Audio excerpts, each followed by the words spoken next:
Weekend வந்துருச்சு. இன்னைக்கு ஒரு நாளாவது கொஞ்சம் சீக்கிரமாக எழுந்திரிச்சு வீடியோ பண்ணலான்னு பார்த்தேன். பட் ஆனால் எப்போவுமே 4:30க்கெலாம் எழுந்திரிச்சு வேலைக்கு கிளம்புறேன். சரி இன்னைக்கு ஒரு நாளாவது கொஞ்சம் நல்லா தூங்கலாம் அப்படின்ட்டு கொஞ்சம் லேட் ஆகிடுச்சு. அதுக்குள்ளே வெயிலும் அடிக்க ஸ்டார்ட் ஆகிடுச்சு. சர்றா வருஷத்தில் ஒரு வீடியோ போடுவேன், இப்போ எதுக்கு இந்த வீடியோ அப்படின்னு கேட்டிங்கன்னா ஒன்றும் இல்லை. நான் இருக்கிறது வந்து ஜபுலலி இண்டஸ்ட்ரியல் ஏரியா. அங்கே வந்து அந்த ஏரியா எப்படி இருக்கும் அப்படின்றத காட்டுறதுக்காக தான் இந்த வீடியோ.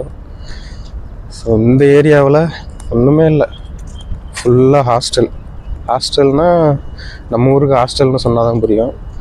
ஆனால் இங்கே வந்து இதெல்லாம் கேம்ப்னு சொல்லுவாங்க. நம்ம ஸ்டே பண்ணுறது கம்பெனி கேம்ப்பு தான்.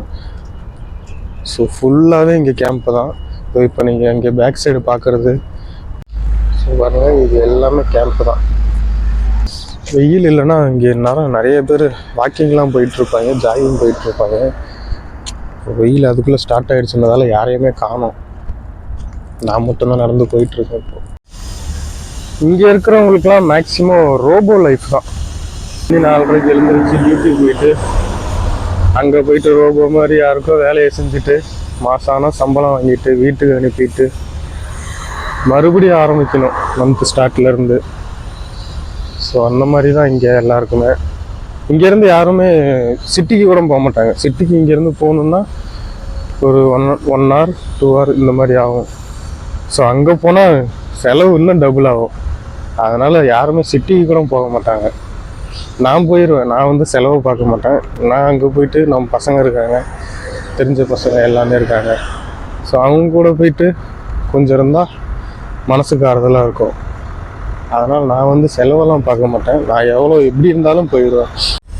இந்த ஏரியாவில் வந்து ஃபன் பண்ணுற மாதிரி இல்லைன்னா விளாக் பண்ணுற மாதிரி எதுவுமே ஸ்பெஷலான இடம்லாம் எதுவுமே இருக்காது. பீச் இருக்குது, பட் ஆனால் அது கொஞ்சம் லாங்கில் போகணும். இங்கே வந்து ஃபுல்லாகவே கேம்ப்பு தான். நம்ம வேணும்னா நம்ம ஊருக்காரங்க கேம்ப்பு அந்த மாதிரி எங்கே இருக்குதுன்னு கண்டுபிடிச்சிட்டு அவங்கள போய் பார்த்துட்டு வரலாம். என்னதான் கம்பெனியில் 2000 பேர் 3000 பேர் அவங்க எல்லாருக்கூடையும் வேலை செஞ்சாலுமே நமக்கு தெரிஞ்ச சில முகத்தை பார்க்கும்போது அந்த ஃபீலிங்கே வேறு. ஸோ அவங்க கூட எல்லாமே இருந்தாலுமே தனியாக இருக்கிற மாதிரி தான் இருக்கும். பட் ஆனால் நம்ம பசங்க ஃப்ரெண்ட்ஸு நமக்கு தெரிஞ்ச முகம், சின்ன வயசுலேருந்து பார்த்த முகத்தெல்லாம் பார்க்கும்போது அந்த ஃபீலிங் கொஞ்சம் டிஃப்ரெண்ட்டாக இருக்கும். ஸோ அது கொஞ்சம் சாட்டிஸ்ஃபேக்ஷனாக இருக்கும். சரி ஓகே, நம்ம எவ்வளோ தான் கஷ்டப்பட்டு வேலை செஞ்சாலும் அவங்கள பார்க்கும்போது கொஞ்சம் சந்தோஷமாக இருக்கும். துபாய் வரணும்னு நீங்கள் கன்ஃபார்ம் பண்ணிட்டீங்கன்னா அதுக்கேற்ற மாதிரி கொஞ்சம் ப்ரிப்ரேஷன் பண்ணிக்கிங்க. உங்களே என்னென்னா கம்யூனிகேஷன் டெவலப் பண்ணுறது, இன்டர்வியூவில் எப்படி ஆன்சர் பண்ணுறது, ஸோ ஸ்கில் செட்டு இது எல்லாமே கொஞ்சம் டெவலப் பண்ணிட்டு வந்தீங்கன்னா நல்ல சேலரி, நல்ல வேலை இந்த மாதிரி கிடைக்கும்.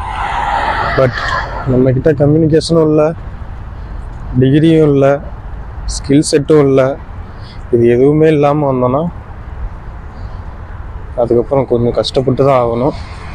அதுக்கப்புறம் என்னடா இது கஷ்டமாக இருக்குது அப்படின்ட்டு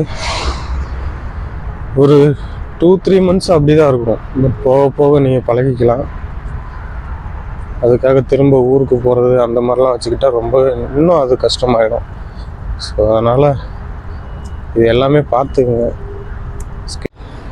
ஸோ துபாய்க்கு வரவங்க 2 டைப் தான். ஒன்று வந்து டூரிஸ்ட் விசாவில் வந்து ஜாலியாக சுற்றி பார்க்க வரவங்க, அதே டூரிஸ்ட் விசாவில் வந்து வேலை தேடி வரவங்க. அவங்க ஜாலியாக சுற்றி பார்த்துட்டு 2 months 3 months அவங்க ஜாலியாக கிளம்பி ஊருக்கு போயிடுவாங்க.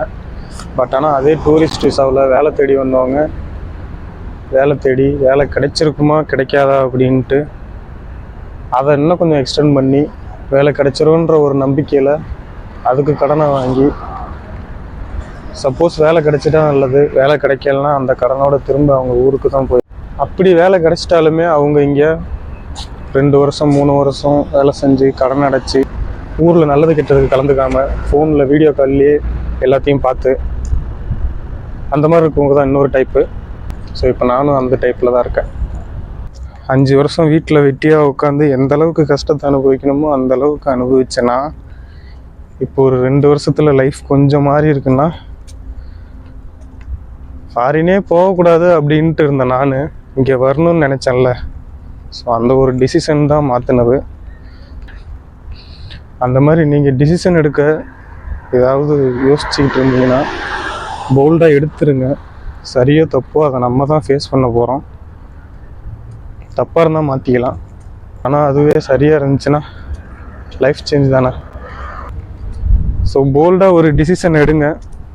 என்ன வருதோ பார்த்துக்கலாம். வெயில் வேறு கொஞ்சம் கொஞ்சமாக அதிகமாகிட்டே இருக்குது. ஓகே, இப்போ இங்கேருந்து இன்னொரு ஏரியாவுக்கு ஷிஃப்ட் ஆகலாம். அந்த ஏரியாலாம் எப்படி இருக்குன்னு காட்டுறோம் உங்களுக்கு. ஸோ இன்னொரு ஏரியாவுக்கு வந்தாச்சு. அடுத்த ஏரியாவுக்கு தனியாக சுற்றுறதுக்கு நினைக்கும் போது கொஞ்சம் கஷ்டமாக தான் இருக்குது. ஏன்னா ஊர்லலாம் வெளியே போனாலே யாருக்காவது ஒருத்தனுக்கு ஃபோன் பண்ணால் டக்குன்னு ஒரு 10 நிமிஷத்தில் வண்டி எடுத்துகிட்டு நாங்கள் ஒரு 10 பேர் 15 பேர் இப்படி ஜாலியாக ஊரை சுற்றிக்கிட்டு இருப்போம். ஆனால் இங்கே வந்து இப்படி தனியாக சுற்றும்போது அதெல்லாம் நினச்சா கொஞ்சம் ஃபீலிங்காக தான் இருக்குது.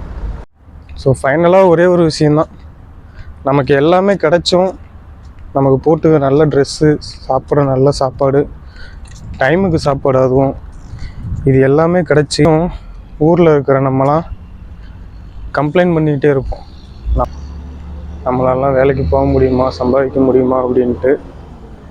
ஆனால் நான் இப்போ ஒர்க் பண்ணும்போது எனக்கு ரொம்ப லோவாக ஃபீல் பண்ணாலோ டிப்ரெஷனாக இருந்தாலும் அவங்கள தான் நான் போய் பார்ப்பேன்.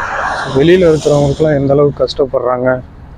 ஏன்னா சொல்கிற மாதிரி வெயில் இப்போயும் அதிகமாக இருக்குது. ஆனால் அவங்களாம் மதிய டைம் 11 மணி 12 மணி ஈவன் 3-4 மணி வரைக்குமே இங்கே வெயில் பயங்கரமாக இருக்கும். ஸோ அவங்களாம் எந்த அளவுக்கு வெயிலில் கஷ்டப்படுறாங்க அப்படின்றத போய் உட்காந்து ஒரு 1/2 hour நான் பார்ப்பேன்.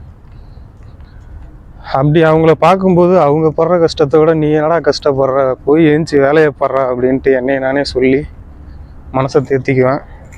அப்புறம் ஒரு முக்கியமான விஷயம், இந்த வீடியோவை துபாயில் இருக்கிற உங்கள் அப்பாவோ அண்ணனோ சித்தப்பா மாமா பெரியப்பா அண்ணன் தம்பி அக்கா தங்கச்சி யாராவது இருந்தாங்கன்னா அவங்களுக்கு இந்த வீடியோவை ஷேர் பண்ணி ஜபலலியில் இருக்கீங்களா எங்கே இருக்கீங்கன்னு கேட்டுக்குங்க. பாய், டாட்டா. அடுத்த வீடியோ எப்போ வரும்னு தெரியாது. இன்னும் 1 மாதம் ஆகுமோ 6 மாதம் ஆகுமோ.